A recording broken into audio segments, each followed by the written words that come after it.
एक गांव में रामू नाम का एक किसान रहता था। वह अपने खेत में काम करके अपना गुजारा चलाता था। एक दिन वह अपने खेत के बीज लेने के लिए शहर गया।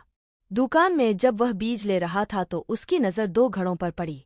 दोनों घड़े देखने में काफी अच्छे लग रहे थे। रामू ने सोचा कि इनको ले जाकर मैं नदी से ज्यादा पानी ला सकूंगा।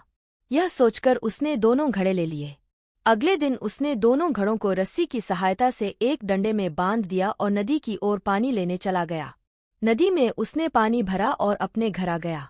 घर आने पर उसने देखा कि एक घड़े में पूरा पानी था जबकि दूसरे घड़े में पानी आधा था। यह देखकर रामू समझ गया कि एक घड़ा फूटा हुआ है। उसने दोनों घड़ों का पानी एक बड़े बर्तन में डाल दिया।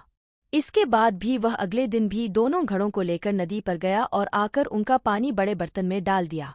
किसान के जाने के बाद फूटा घड़ा सही घड़े से बोलता है कि मैं किसी काम का नहीं हूँ। मैं रोज आधा पानी रास्ते में गिरा देता हूँ, फिर भी मालिक मुझे रोज नदी पर ले जाते हैं। सही घड़े ने भी बोला तुम किसी काम के नहीं हो और उस पर हंसने लगा।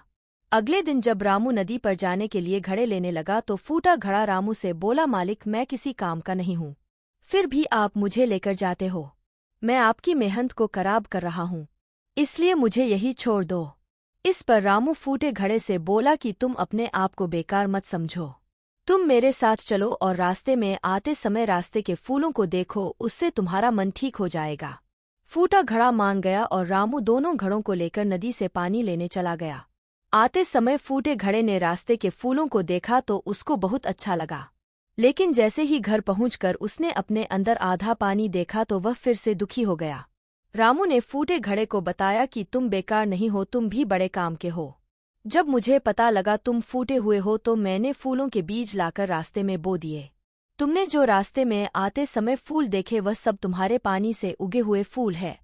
इसके साथ तुम्हारी वजह से मुझे फायदा भी हो रहा है, क्योंकि इन रास्ते के फूलों को बाजार में ले जाकर बेच देता हूँ, जिससे मुझे इनकी अच्छी कीमत भी मिल जाती है।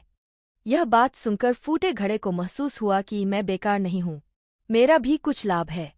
सीख: इस कहानी से हमें यह सीख मिलती है कि कोई भी चीज़ बेकार नहीं होती। हमें उसकी अच्छाई को ढूंढकर निखारना चाहिए।